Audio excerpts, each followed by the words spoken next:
Okay, first scrimmage, I think overall was very good. I think we got some good information from a coach's standpoint, which you always do the very first scrimmage.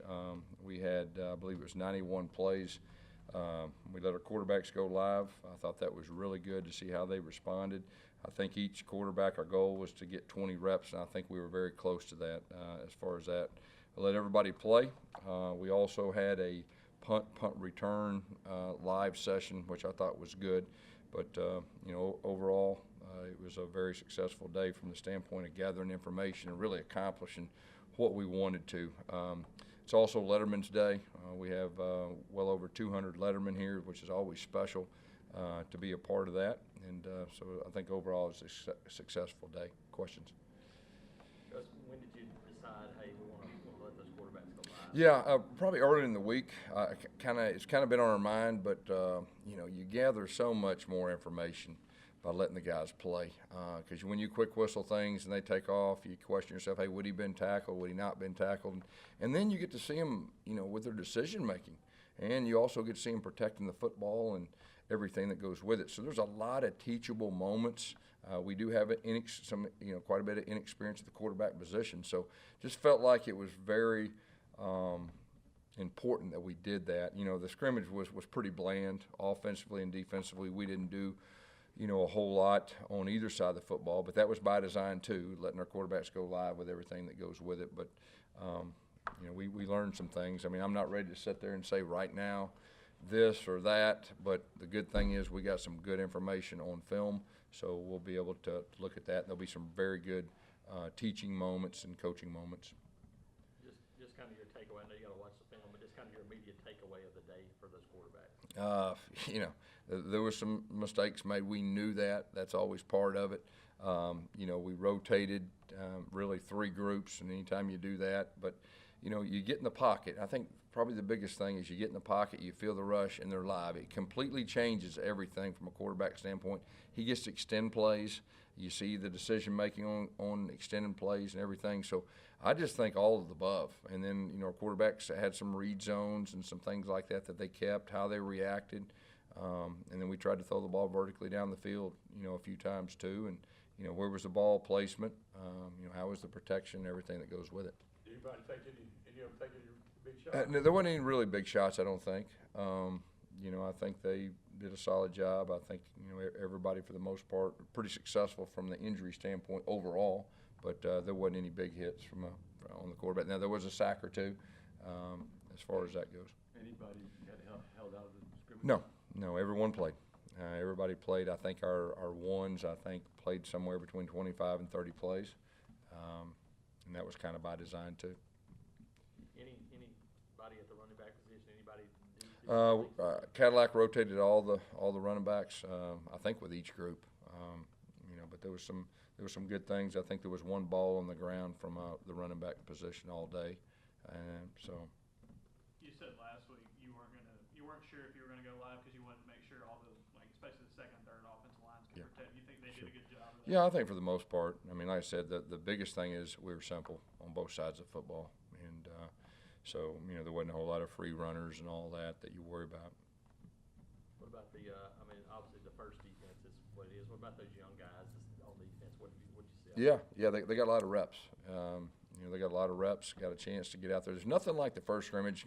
The officials are there, you put the ball down, the offense is trying to pace, the defense has got to get lined up, and that's usually that first scrimmage is a very good learning experience about how you got to get lined up, you got to get the communication and everything that goes with that. So, like I said, from a coach's standpoint, it's excellent that the information that we got. So, and it usually is, but it really was today. How did Whitlow do today, and if you compare him to how he looked last year to now?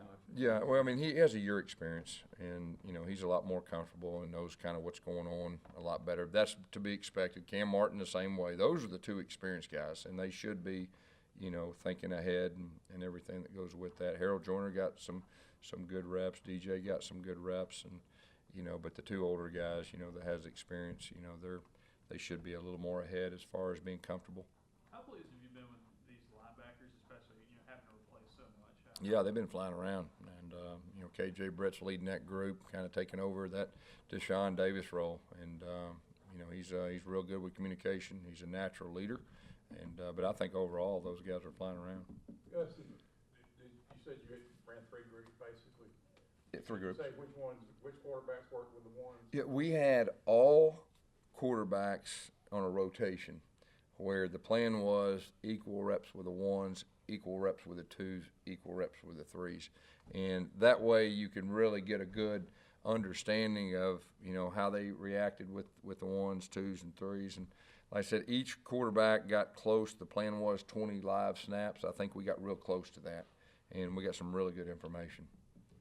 For you, what's kind of the goal to narrow it down? Because I know you want to Yeah. try to narrow things down. Yeah, you want to. I'm not ready to say right now, but that's the 8th practice there, so we're a little more than halfway. We got 2 really scrimmages left, and the scrimmages you learn so much more than you do just lining up and practicing. And so not ready to say right now, but I will say this, boy, there's some really good film that will go, and there'll be some teaching moments. You got to keep in mind we have quite a bit of inexperience.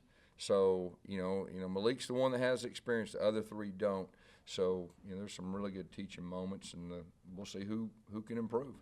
Has the coach McLean had a good spring football? I think so. I mean, he's got a natural nose for the ball. He did that last year, but he's stepping up. Out of that wide receiver group, with obviously Swartz not out there, Will not out. Yeah. Have you seen anybody that's taken some steps forward in the spring? I think Marquise McLean is a guy that you see him really. He's a guy that is talented. He's an older guy now, and it just seems different. Sal is really stepping up in a leadership role, which we expected him to do, and Seth is a guy that had really a lot of success as a freshman. So those are kind of the older guys. Eli Stove, he's really the leader of the whole group, out there. But those 3 guys are the guys that really are starting to take that next step. You got a guy like Marquise, the physical ability, the size. Yeah. Can he be a guy that can really? Yeah. Marquise can do everything. He has improved his blocking. I think he's off to a really good start with spring, and he's made some outstanding catches so far. How do you plan on utilizing Harold Joyner in the offense? Yeah, so Harold is he's a versatile guy. Today we really wanted to give him a chance to really play tailback, and he has been very effective in the slot. And so he's a guy that will do both. He's really the main one that's playing 2 positions. But today was just primary running back, and I thought he did some really good things. Anything else? For you, just going on the road tomorrow? Yeah. Well, first of all, congratulations to our basketball team. Phenomenal with how they play and getting better each game. And our thoughts and prayers were with Okeke. I mean, that was a very unfortunate thing, but you can tell that, man, they're going to wrap it around. They're going to play for each other, play for Auburn, and really looking forward to going tomorrow and watching that game. Can you, when you watch a team like that and the great teams that you've been around, Yeah. Can you see things that They got something special. I mean, they've played their best 3 games, the last 3 games against traditional powers, and they hadn't been close. They've been dominant performances, and the special teams find a way to play their best ball. And Bruce has got that team clicking. Their coaches are doing an outstanding job, and their players are believing, and it's really fun to watch. And representing the whole Auburn family, it's a real special time. It's a real special time. I think it'll be one of those times that the Auburn family will look back and really just go, wow. I know that last night, that's really all I could think of when I was watching, is like, wow, what they're doing is unbelievable. Okay. All right. Thank you, guys. Brought to you by America's Thrift Store, where your donations benefit Make-A-Wish of Alabama. Find out more at donateforwishes.org.